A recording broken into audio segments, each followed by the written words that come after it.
Hello friends, welcome to exam IAS academy. ನಾವು ಈ ವರ್ಷದ 2025ನ ಪ್ರೀವಿಯಸ್ ಇಯರ್ ಕ್ವಶನ್ ಪೇಪರ್ ಚರ್ಚೆ ಮಾಡ್ತಾ ಇದ್ವಿ. ಹಿಂದೆ ನಾನು ಹಿಸ್ಟ್ರಿ ಕ್ವಶನ್ಸ್ ಪೇಪರ್ನ ಚರ್ಚೆ ಮಾಡಿದ್ದೆ. ನೆಕ್ಸ್ಟ್ ಪೊಲಿಟಿ ಸೆಕ್ಷನ್ಸ್ನ ಚರ್ಚೆ ಮಾಡ್ತಾ ಇದ್ದೀನಿ.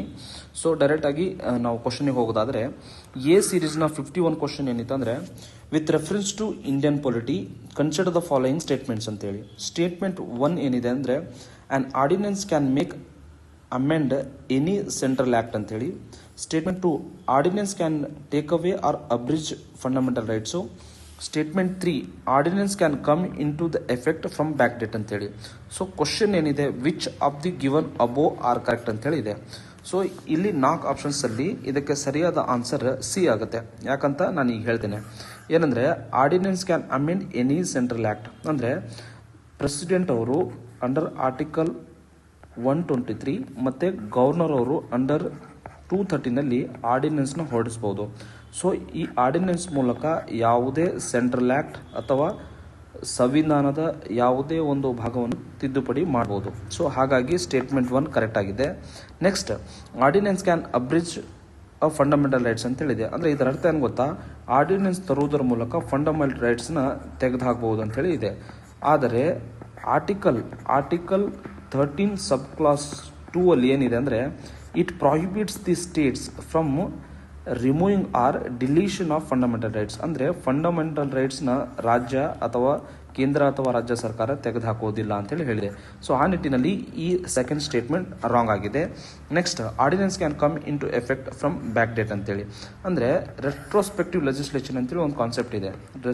ರೆಟ್ರೋಸ್ಪೆಕ್ಟಿವ್ ಲೆಜಿಸ್ಲೇಷನ್ ಇದರಲ್ಲಿ ಈಗ 2025 ಮಾಡಿರೋ ಆ್ಯಕ್ಟ್ ಅಥವಾ ಯಾವುದೇ ಸಂವಿಧಾನಿಕ ಅಥವಾ ಸೆಂಟ್ರಲ್ ಲೆಜಿಸ್ಲೇಷನ್ ಅದನ್ನು ಈ ಒಂದು 2015ರಿಂದ ಇದು ಅಪ್ಲೈ ಆಗುತ್ತೆ ಅಂಥೇಳಿ ಒಂದು ಕಾನೂನು ತರಬಹುದು. ಆದರೆ ಇದು ಕ್ರಿಮಿನಲ್ ಕೇಸಲ್ಲಿ ಅಪ್ಲೈ ಆಗಲ್ಲ. ಸೊ ಅಂಡರ್ ಆರ್ಟಿಕಲ್ 20 ಸಬ್ ಕ್ಲಾಸ್ 2 ಏನು ಹೇಳುತ್ತಂದರೆ, ಕ್ರಿಮಿನಲ್ ಕೇಸಲ್ಲಿ ನಾವು ರೆಟ್ರೋಸ್ಪೆಕ್ಟಿವ್ ಲೆಜಿಸ್ಲೇಷನ್ ಅಥವಾ ಬ್ಯಾಕ್ ಡೇಟಿಂದ ಯಾವುದೇ ಕಾನೂನನ್ನು ಎನ್ಫೋರ್ಸ್ ಮಾಡೋಂಗಿಲ್ಲ ಅಂತ ಹೇಳುತ್ತೆ. ಆದರೆ ಸಿವಿಲ್ ಕೇಸಲ್ಲಿ ಆರ್ಡಿನೆನ್ಸ್ ಮೂಲಕ ಬ್ಯಾಕ್ ಡೇಟಿಂದ ಒಂದು ಕಾನೂನನ್ನು ಜಾರಿಗೆ ತರಬಹುದು. ಸೊ ಆ ನಿಟ್ಟಿನಲ್ಲಿ ಸ್ಟೇಟ್ಮೆಂಟ್ 3 ಮತ್ತು ಸ್ಟೇಟ್ಮೆಂಟ್ 1 ಕರೆಕ್ಟ್ ಇದೆ. ಸ್ಟೇಟ್ಮೆಂಟ್ 2 ರಾಂಗ್ ಇದೆ. ಹಾಗೆ ನೋಡಿದಾಗ 193 option C is the correct answer for this question. Next question ನೋಡೋದಾದರೆ, ಎ ಸೀರೀಸ್ನ 52 ಕ್ವಶನ್ ಏನಿತ್ತು ಅಂದರೆ, ಕನ್ಸಿಡರ್ ದ ಫಾಲೋಯಿಂಗ್ ಪೇರ್ಸ್ ಅಂತ ಹೇಳಿದೆ. ಒಂದು ಕಡೆ ಸ್ಟೇಟ್ಸ್ ಕೊಟ್ಟಿದ್ದಾರೆ ಮತ್ತು ಇನ್ನೊಂದು ಕಡೆ ಅದರ ಬಗ್ಗೆ ಡಿಸ್ಕ್ರಿಪ್ಷನ್ ಕೊಟ್ಟಿದ್ದಾರೆ. ಸೊ 3 ಮ್ಯಾಚ್ ದ ಫಾಲೋಯಿಂಗ್ ಥರ ಕ್ವಶನ್ಸ್ ಇದ್ದಾವೆ. ಕ್ವಶನ್ ಏನಿದೆ ಅಂದರೆ, how many of the above pairs are correctly matched ಅಂತೇಳಿ ಕೇಳಿದ್ದಾರೆ. ಸೊ ನಾವು ಇವೆಲ್ಲವನ್ನು ಒಂದೊಂದಾಗಿ ಚರ್ಚೆ ಮಾಡ್ಕೊಂಡು ಬರೋಣ, ಇದರಲ್ಲಿ ಯಾವ್ದು ಕರೆಕ್ಟ್ ಇದೆ ಮತ್ತು ಯಾವುದು ರಾಂಗ್ ಇದೆ ಅಂತೇಳಿ. ಫಸ್ಟ್ ಸ್ಟೇಟ್ಮೆಂಟ್ ನೋಡೋದಾದರೆ, ಅರುಣಾಚಲ್ ಪ್ರದೇಶ್ ಏನಿದೆ, capital is named after a port and state has the 2 national park ಅಂತೇಳಿ. ಸೊ ಇದು ನಿಜವಾಗ್ಲೂ ಕರೆಕ್ಟ್ ಇದೆ. ಯಾಕಂದರೆ ಇಟಾನಗರ್ ಅರುಣಾಚಲ್ ಪ್ರದೇಶನ ರಾಜಧಾನಿಯಾಗಿದೆ. ಅದನ್ನು ಯಾಕೆ ಇಟಾನಗರ್ ಅಂತ ಹೆಸರು ಬಂದಿದೆ ಅಂದರೆ, ಇಟ್ಟಿಗೆಗಳಿಂದ ಅಥವಾ ಬ್ರಿಕ್ಸ್ಗಳಿಂದ ಮಾಡಿರುವ ಒಂದು ಕಟ್ಟಡಗಳು ಅಥವಾ ಕೋಟೆಗಳು ಭಾಳ ಇದಾವಲ್ಲಿ. ಸೊ ಹಾಗಾಗಿ ಇದನ್ನು ಇಟಾನಗರ್ ಅಂತ ಹೇಳಿ ಕರಿತೀವಿ. ಅದರ ಜೊತೆಗೆ ಅರುಣಾಚಲ್ ಪ್ರದೇಶದಲ್ಲಿ 2 ನ್ಯಾಷನಲ್ ಪಾರ್ಕ್ ಇದ್ದಾವೆ.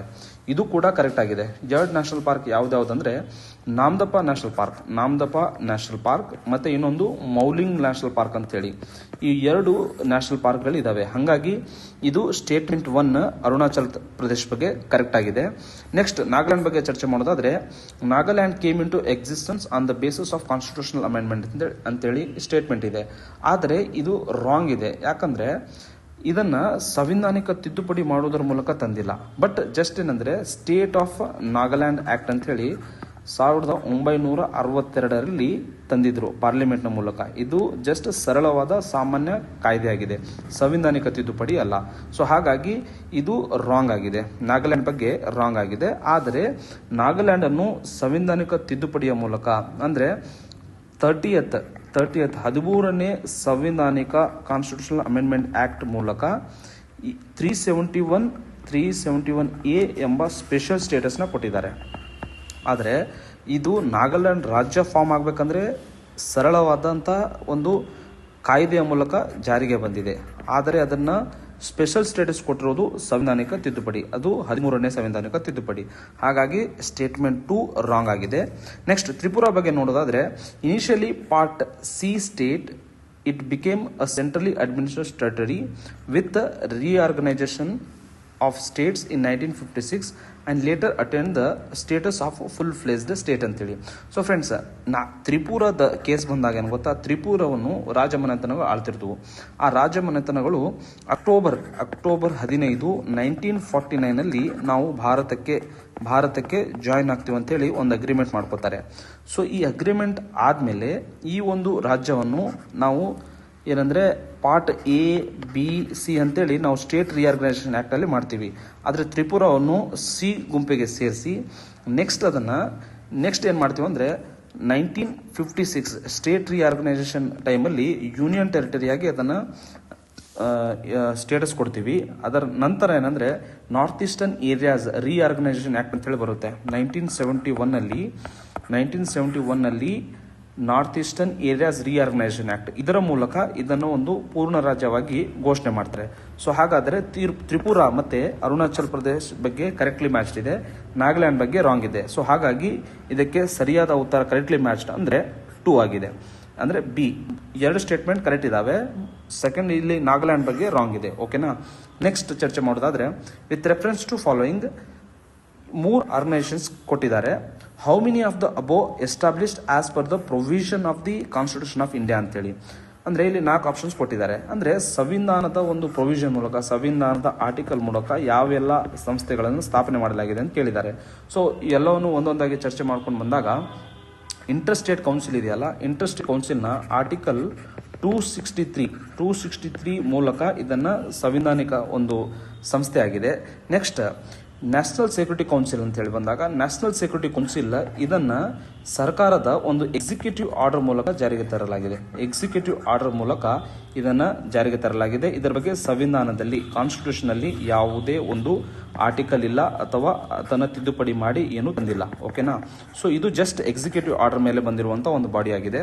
ನೆಕ್ಸ್ಟ್ ಝೋನಲ್ ಕೌನ್ಸಿಲ್ ಬಗ್ಗೆ ಬಂದಾಗ, ಝೋನಲ್ ಕೌನ್ಸಿಲ್ಗಳು ಇದನ್ನು ಆಕ್ಟ್ ಆಫ್ ಪಾರ್ಲಿಮೆಂಟ್ ಮೂಲಕ ಸ್ಥಾಪನೆ ಮಾಡಲಾಗಿದ್ದಾವೆ. ಇದರ ಬಗ್ಗೆನೂ ಕೂಡ ಸಂವಿಧಾನದಲ್ಲಿ ಯಾವುದೇ ಒಂದು ಆರ್ಟಿಕಲ್ ಇಲ್ಲ. ಇದನ್ನು ಸ್ಟೇಟ್ ರಿಆರ್ಗನೈಸೇಷನ್ ಆ್ಯಕ್ಟ್ 1956 ನಾವು ಜಾರಿಗೆ ತರ್ತೀವಿ. ಅಂದರೆ ಈ ಮೇಲಿನವುಗಳಲ್ಲಿ ಯಾವೆಲ್ಲ ಸಂವಿಧಾನದಲ್ಲಿ ಅವುಗಳ ಬಗ್ಗೆ ಮೆನ್ಷನ್ ಮಾಡಿದ್ದಾರೆ ಅಂತೇಳಿ ಕೇಳಿದ್ದಾರೆ. ಹಾಗೆ ನೋಡಿದಾಗ ಆಪ್ಷನ್ ಎ 1 ಓನ್ಲಿ ಕರೆಕ್ಟ್ ಆಗುತ್ತೆ. ಯಾಕಂದರೆ ಇಂಟರ್ ಸ್ಟೇಟ್ ಕೌನ್ಸಿಲ್ ಬಗ್ಗೆ ಅಷ್ಟೇ ಆರ್ಟಿಕಲ್ 263 ರಿಮೈನಿಂಗ್ 2 ಏನು ಗೊತ್ತಾ, ಒಂದು ಝೋನಲ್ ಕೌನ್ಸಿಲ್ನ ಪಾರ್ಲಿಮೆಂಟ್ ಆ್ಯಕ್ಟ್ ಮೂಲಕ ತಂದಿದ್ದಾರೆ, ನ್ಯಾಷನಲ್ ಸೆಕ್ಯೂರಿಟಿ ಕೌನ್ಸಿಲ್ನ national security council executive order ಮೂಲಕ ತಂದಿದ್ದಾರೆ. So only 1 is the correct answer. Next question ನೋಡೋದಾದ್ರೆ, ಕನ್ಸಿಡರ್ ದ ಫಾಲೋಯಿಂಗ್ ಸ್ಟೇಟ್ಮೆಂಟ್ 1 ಏನಿದೆ ಅಂದರೆ, constitution of India explicitly mentions that certain sphere of governor of state act in his own discretion ಅಂತೇಳಿ. ಅಂದರೆ ಸಂವಿಧಾನದಲ್ಲಿ governor certain ಸ್ಪಿಯರಲ್ಲಿ ತಮ್ಮ ಒಂದು discretion ಮೂಲಕ act ಮಾಡ್ಬೋದು ಅಂತೇಳಿ ಇದೆ ಅಂತೇಳಿ ಒಂದು ಸ್ಟೇಟ್ಮೆಂಟ್ ಇದೆ. Next, president of India can of his or her own reserve a bill passed by state legislature for his or her consideration without being forwarded by governor of the state concern ಅಂತೇಳಿ. Next question ಏನಿದೆ, which of the statements given above R correct ಅಂತೇಳಿ. So ಇದಕ್ಕೆ ನಾವು ವಿವರವಾಗಿ ಚರ್ಚೆ ಮಾಡ್ಕೊಂತ ಹೋದಾಗ ಇದರಲ್ಲಿ ಏನಿದೆ ಅಂದರೆ, ಸಂವಿಧಾನದಲ್ಲಿ ಕೌನ್ಸಿಲ್ ಆಫ್ ಮಿನಿಸ್ಟರ್ಸ್ ಏನಿದ್ದಾರೆ, ಕೌನ್ಸಿಲ್ ಆಫ್ ಮಿನಿಸ್ಟರ್ ಏಡ್ ಮತ್ತು ಅಡ್ವೈಸ್ ಮಾಡ್ತಾರೆ. ಯಾರಿಗೆ? ಗವರ್ನರ್ಗೆ. ಆದರೆ ಕೆಲವು ಒಂದು ಆಸ್ಪೆಕ್ಟ್ಸಲ್ಲಿ ಬಂದಾಗ ಆರ್ಟಿಕಲ್ 163 ಸಬ್ ಕ್ಲಾಸ್ 2 ಅಲ್ಲಿ ಏನು ಹೇಳುತ್ತಂದರೆ, if any question arises as whether matter falls within the governor discretionary powers, governor decision is final ಅಂತೇಳಿ. ಅಂದರೆ ಯಾವುದೇ ಒಂದು ಪ್ರಶ್ನೆ ಬಂದಾಗ, ಅಂದರೆ ಒಂದು ಕಾಯ್ದೆಯ ಬಗ್ಗೆ ಏನಾದ್ರು ಪ್ರಶ್ನೆಗಳು ಬಂದಾಗ ಅಲ್ಲಿ ಗವರ್ನರ್ ಏನು ಹೇಳ್ತಾರಲ್ಲ, ಗವರ್ನರ್ ಅಡ್ವೈಸೇ ಫೈನಲ್ ಆಗುತ್ತೆ. ಸೊ ಹಾಗಾಗಿ ಗವರ್ನರ್ಗೆ ಕೆಲವು ವಿಷಯಗಳಲ್ಲಿ, ಅಂದರೆ ಆರ್ಟಿಕಲ್ 163 ಸಬ್ ಕ್ಲಾಸ್ 2 ಮೂಲಕ ಸಂವಿಧಾನಿಕ ಡಿಸ್ಕ್ರಿಷನರಿ ಪವರ್ ಇದೆ ಅಂತೇಳಿ ನಾವು ಈ ಒಂದು ಸ್ಟೇಟ್ಮೆಂಟನ್ನು ನಾವು ಕರೆಕ್ಟ್ ಇದೆ ಅಂತೇಳಿ ಜಡ್ಜ್ ಮಾಡ್ಬೋದು. ನೆಕ್ಸ್ಟ್, ಪ್ರೆಸಿಡೆಂಟ್ ಬಗ್ಗೆ ಬಂದಾಗ ಒಂದು ಕಾಯ್ದೆ ಅಂಡರ್ ಆರ್ಟಿಕಲ್ ಏನಂದರೆ, ಅಂಡರ್ ಆರ್ಟಿಕಲ್ 200 ಏನಿದೆ ಗೊತ್ತಾ, ಆರ್ಟಿಕಲ್ 200 ಯಾವಾಗ ಗವರ್ನರ್ ಅವರು ರಿಸರ್ವ್ ಮಾಡ್ತಾರೆ, ಒಂದು ಬಿಲ್ ರಿಸರ್ವ್ ಮಾಡಿದ ಮೇಲೆ ಅದನ್ನು ಏನು ಗೊತ್ತಾ ಪ್ರೆಸಿಡೆಂಟಿಗೆ ಕಳಿಸ್ಬೇಕು. ಆವಾಗ ಪ್ರೆಸಿಡೆಂಟ್ ಏನಂದರೆ ಅದ್ರ ಮೇಲೆ ಆ್ಯಕ್ಷನ್ ತಗೋಬೋದು. ಡೈರೆಕ್ಟಾಗಿ ಯಾವುದೋ ಒಂದು ಕಾಯ್ದೆ ಪಾಸ್ ಮಾಡಿದ್ದಾರೆ ಡೈರೆಕ್ಟಾಗಿ ಪ್ರೆಸಿಡೆಂಟ್ ಅವ್ರು ಏನು ಗೊತ್ತಾ, ಈ ಕಾಯ್ದೆನ ನಾನು ಪಾಸ್ ಮಾಡಂಗಿಲ್ಲ ಅಂತ ಹೇಳಿ ಹೇಳಂಗಿಲ್ಲ. ಅದು ಫಸ್ಟ್ ಒಂದು ಸ್ಟೇಟ್ ಲೆಜಿಸ್ಲೇಚರ್ ಅಲ್ಲಿ ಪಾಸ್ ಆಯ್ತಂದ್ರೆ ಗವರ್ನರಿಗೆ ಹೋಗಬೇಕು. ಗವರ್ನರಿಗೆ ಹೋದ್ಮೇಲೆ ಅದನ್ನ ಪ್ರೆಸಿಡೆಂಟ್ ಅವರು ಅದ್ರ ಮೇಲೆ ಆಕ್ಷನ್ ತಗೋಬಹುದಾಗಿದೆ. ಸೊ ಹಾಗಾಗಿ ಇಲ್ಲೇನಂದ್ರೆ ಡೈರೆಕ್ಟ್ ಆಗಿ ಪ್ರೆಸಿಡೆಂಟ್ ಅವರು ಒಂದು ಸ್ಟೇಟ್ ಆಕ್ಟ್ ಅನ್ನ ತಾವು ತಡೆಗಟ್ಟಬಹುದು ಅಂತ ಹೇಳಿ ಸ್ಟೇಟ್ಮೆಂಟ್ ಕೊಟ್ಟಿದ್ದಾರೆ. ಇದು ರಾಂಗ್ ಆಗುತ್ತೆ. ಸೊ ಇಲ್ಲಿ ಸರಿಯಾದ ಉತ್ತರ 1 ಓನ್ಲಿ. ಓಕೆ, ಸೊ ಇದೇ ರೀತಿ ಮುಂದಿನ ನಾವು ಚರ್ಚೆಗಳನ್ನ ಮಾಡ್ತಾ ಹೋಗ್ತೀವಿ. Thank you and welcome.